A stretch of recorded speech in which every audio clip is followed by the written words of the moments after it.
Hello दोस्तों, एक बार फिर से आप सभी का स्वागत है आपके अपने परिवार Akhilesh education centre YouTube channel पर। दोस्तों, आज हम एक बार पुनः उपस्थित हुए हैं आपके सामने क्लास 11th की भौतिक विज्ञान का दूसरा पार्ट का दूसरा लेसन, जिसमें आप सब लोग पढ़ेंगे तरल पदार्थ के बारे में। तरल पदार्थ, जिसे आप चैप्टर का नाम बोलें तो आप बोल सकते हैं कि चैप्टर का नाम है तरल दाब। तरल दाब, और यह है अध्याय 2 तरल दाब कक्षा 12 के लिए, कक्षा 11 के लिए भौतिक विज्ञान ये आज आपको पढ़ना है। और आप सबकी जानकारी के लिए बता दिया जाए कि आपको इसके पहले चैप्टर का जो पूरा वीडियो है वो दे दिया जा चुका है। आप लोग जाकर प्लेलिस्ट में देख लीजिएगा या फिर ऊपर आई बटन में आपको लिंक मिल जाएगा, जहां पर आप सब लोग क्या करेंगे, जाकर पहले चैप्टर के वीडियो को देख सकते हैं। जिसने भी नहीं देखा है उसके लिए सेकेंड पार्ट का पहला चैप्टर। तो चलिए हम लोग यहां सबसे पहले देखेंगे तरल पदार्थ क्या होते हैं। तरल पदार्थ, तो इसकी परिभाषा आप लोग कुछ इस प्रकार बताएंगे कि वे सभी पदार्थ जिनमें प्रवाहित होने का गुण पाया जाता है। मतलब जो पदार्थ बहते हैं वे सभी पदार्थ जिसमें प्रवाहित होने का गुण पाया जाता है, प्रवाहित होने का गुण पाया जाता है, क्या कहलाएंगे, तरल पदार्थ कहलाते हैं। जैसे एग्जाम्पल यदि इसका देना चाहें तो आप लोग कहेंगे द्रव और गैस। द्रव और गैस, इनमें क्या होता है, प्रवाहित होने का गुण पाया जाता है, इसलिए ये क्या है, तरल पदार्थ है। आप सबको समझ में आया। अब आप लोग देखिए दाब क्या होता है। तो दाब को हम लोग इसके फार्मूले से निकालेंगे। दाब बराबर होता है, दाब बराबर बल बटे क्षेत्रफल। क्षेत्रफल, और देखिए ये इस प्रकार से परिभाषित करेंगे। यदि हम लोग इस क्षेत्रफल को a बराबर 1 मीटर स्क्वायर कर दिया जाए, यानी एकांक, तो जो किसी पृष्ठ पर दाब लगेगा यानी बल लगेगा उसी को दाब कहेंगे। एकांक क्षेत्रफल के अभिलंबवत, एकांक क्षेत्रफल के अभिलंबवत लगने वाले बल को दाब कहते हैं। आप लोग इसकी परिभाषा इसी प्रकार लिखेंगे, एकांक क्षेत्रफल के अभिलंबवत लगने वाले बल को एकांक क्षेत्रफल के अभिलंबवत लगने वाले बल को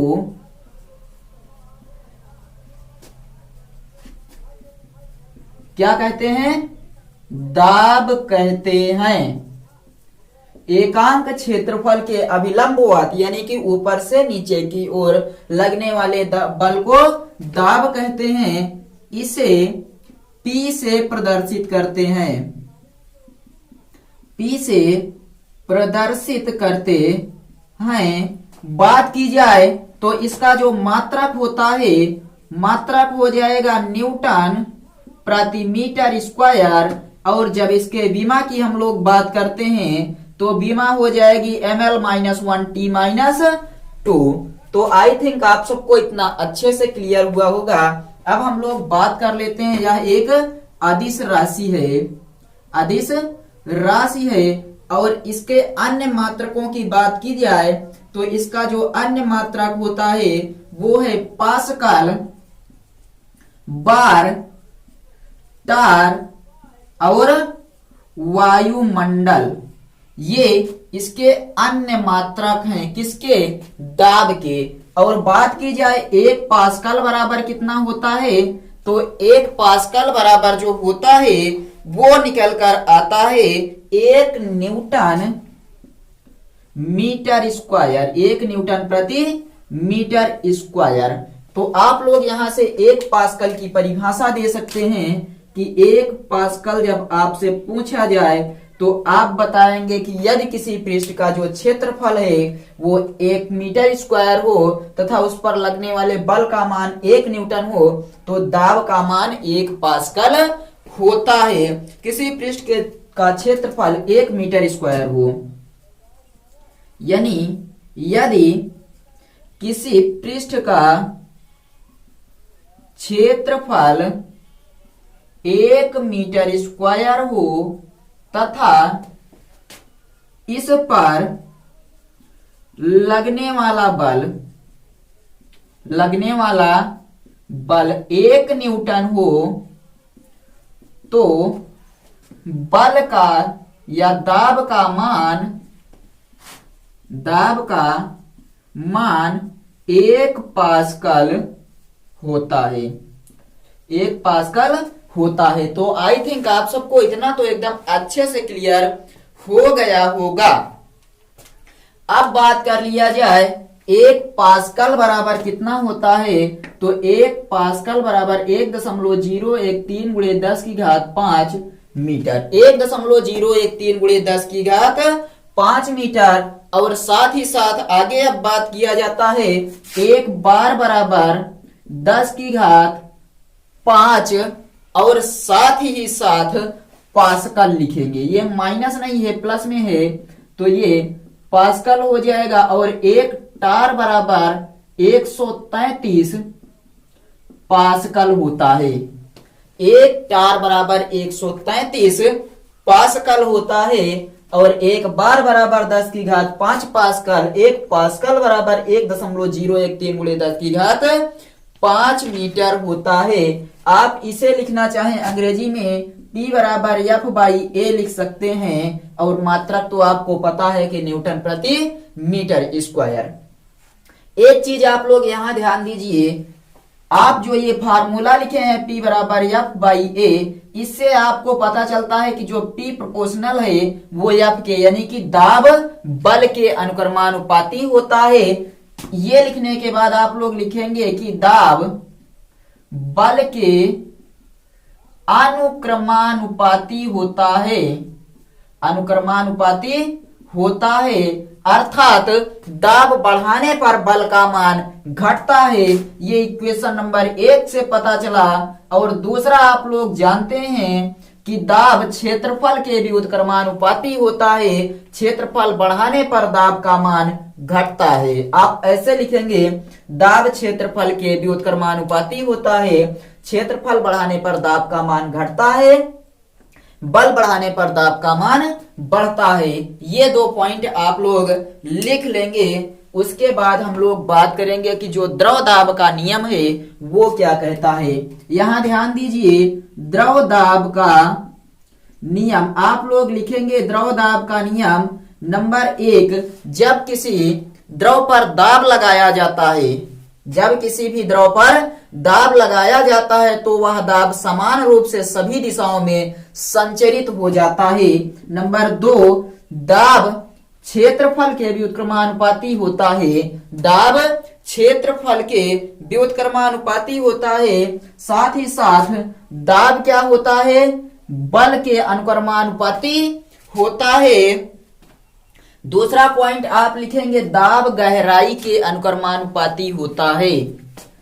पहला पॉइंट क्या लिखा है आपने, पहला पॉइंट आपने ये लिखा कि यदि किसी द्रव पर दाब लगाया जाता है तो वह दाब बिना क्षय हुए समान रूप से संपूर्ण दिशाओं में संचरित हो जाता है। दूसरा, दाब गहराई के अनुक्रमानुपाती होता है, यानी कि जितनी ज्यादा गहराई होगी उतना ज्यादा दाब लगेगा। और साथ ही साथ इसी कारण यहाँ जो गहरा जल होता है वो सदैव शांत रहता है। तीसरा, क्या बोला जा रहा है आपको, समान बल की अवस्था में, समान बल की अवस्था में दाब घनत्व के अनुक्रमानुपाती होता है। समान बल की अवस्था में दाब घनत्व के अनुक्रमानुपाती होता है। ये 3 पॉइंट आपको लिखने थे, तो इसको जल्दी से आप लोग लिख लीजिए या फिर एक बार स्क्रीनशॉट ले लीजिए। तब हम चलते हैं आगे और देखते हैं जो आपको अब पढ़ना है तरल के कारण दाब, यानी कि जो तरल पदार्थ होता है उसके कारण जो दाब लगाया जाता है, और जिसे हम लोग हौज दाब कहते हैं या द्रव दाब भी बोला जाता है। तरल पदार्थ पर गुरुत्व बल का प्रभाव भी इसी को हम लोग कहते हैं। तो जल्दी से आप लोग स्क्रीनशॉट ले लीजिए। चलिए हम अब आगे बढ़ते हैं। एक बार इसको आप लोग जल्दी से रिवाइज कीजिएगा। तरल पदार्थ वे सभी पदार्थ होते हैं जिनमें प्रवाहित होने का गुण पाया जाता है, और जो दाब होता है एकांक क्षेत्रफल के अभिलंबवत लगने वाले बल को दाब कहते हैं। इसका मात्रक न्यूटन प्रति मीटर स्क्वायर होता है। बीमा ml -1t-2 अदिश राशि है। 1 पास्कल बराबर 1.013 गुणे 10 की घात 5 मीटर। 1 बार बराबर 10 की घात 5 पास्कल, और 1 टार बराबर 133 पास्कल। आप लोग अब यहां पर हेडिंग लिखेंगे। लिखिए तरल के कारण दाब। तरल पदार्थ के कारण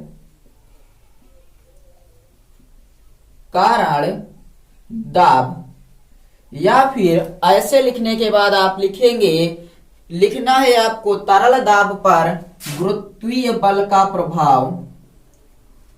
तरल दाब पर गुरुत्व बल का प्रभाव या गुरुत्व का प्रभाव, और या फिर इसी को बोला जाता है हौज दाब या द्रव दाब। द्रव दाब या हौज दाब, ये आपको हेडिंग लगाना है। उसके बाद आप यहां लिखेंगे कि माना हमारे पास कोई एक बर्तन है जिसके पृष्ठ का क्षेत्रफल a है, तो इस प्रकार मानेंगे कि माना हमारे पास एक बर्तन है जिसके तली का क्षेत्रफल a है, इसकी ऊंचाई h है, और इसमें द्रव भरा हुआ है। इसमें क्या भरा हुआ है? द्रव भरा हुआ है। इतना आप मानेंगे। क्या मानेंगे? कि माना एक बर्तन जिसकी तली का क्षेत्रफल a है तथा जिसकी ऊंचाई h है। माना द्रव का द्रव्यमान कितना है? यम है। द्रव का द्रव्यमान यम है, इतना आप लोग मानेंगे। उसके बाद आप लिखेंगे इस द्रव के द्वारा तली पर लगने वाला दाब। द्रव द्वारा बर्तन पर लगाया गया दाब। लिखिए द्रव द्वारा बर्तन पर लगाया गया दाब P बराबर कितना लगेगा? F upon A। लेकिन आपको पता है F बराबर mg, तो P बराबर mg अपान A हो जाएगा। और आप लोग एक और चीज जानते हैं कि यहाँ पर जो आप यम लिखे हैं इसको द्रव्यमान बोलते हैं। इसको क्या बोला जाता है? द्रव्यमान। तो आप सबको पता है कि घनत्व तो बराबर क्या होता है? द्रव्यमान बटे आयतन। द्रव्यमान बटे आयतन। तो द्रव्यमान बराबर क्या हो जाएगा? द्रव्यमान बराबर घनत्व गुणे आयतन। घनत्व गुणे आयतन। यम बराबर इसको रो लिखिए या डी लिखिए इंटू आयतन v। तो P बराबर आपको प्राप्त होगा dv g अपान a। और आप लोग बताइए v क्या है? आयतन है। आयतन बराबर क्या होता है? लंबाई गुणे चौड़ाई गुणे ऊंचाई होता है या नहीं? तो लंबाई गुणे चौड़ाई को हम लोग बोलते हैं क्षेत्रफल गुणे ऊंचाई, यानी कि क्षेत्रफल a गुणे ऊंचाई h। यहां रख दीजिए P बराबर डी v के स्थान पर आप रखेंगे AH और G अपान A। A से A कैंसल हो गया। P बराबर DGH। DGH फार्मूला आपको प्राप्त हो गया, जहां आप लोग क्या करेंगे? D बराबर रो होता है। D बराबर रो। घनत्व को D भी कहते हैं और रो भी कहते हैं। ये क्या है? घनत्व है तो P बराबर रो जी एच भी आप लोग लिख सकते हैं, या P बराबर रो जी एच। और यहां पर देखिए P क्या है, दाब है, रो क्या है, घनत्व है, जी क्या है, गुरुत्वीय त्वरण है, गुरुत्वीय त्वरण, और यच क्या है, तो यच है ऊंचाई। इतना आप सबके समझ में आया या नहीं बताइए। यच क्या है, ऊंचाई है। और नोट पॉइंट 1 में आप लोग यहां लिखेंगे नोट करके कि नोट नंबर 1, रो जी एच को क्या कहते हैं हम लोग, रो जी एच को हौज दाब बोला जाता है, हौज दाब या द्रव दाब बोला जाता है, हौज दाब या द्रव दाब कहते हैं। अब आप निकालेंगे यहां दूसरा पॉइंट, कुल दाब। कुल दाब बराबर देखिए इस द्रव के द्वारा जो दाब लगाया जा रहा है और जो वायुमंडल द्वारा दाब लगाया जाएगा, जोड़ दिया जाएगा, तो आप लिखेंगे हौज दाब प्लस वायुमंडलीय दाब, हौज दाब प्लस वायुमंडलीय दाब। और हौज दाब कितना है, rho g h plus rho naught को हम लोग वायुमंडलीय दाब कहते हैं। तो कुल दाब बराबर आ जाएगा, कुल दाब बराबर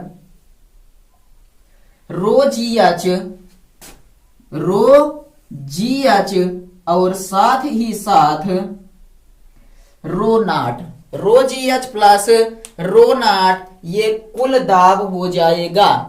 तो आई थिंक आप सबको ये डेरिवेशन अच्छे से समझ में आ गया है। और यदि समझ में आ गया है, आपने यहां तक वीडियो देखा है, तो वीडियो को लाइक और शेयर कर दीजिए। चैनल पर नए हैं तो सब्सक्राइब कर लीजिए।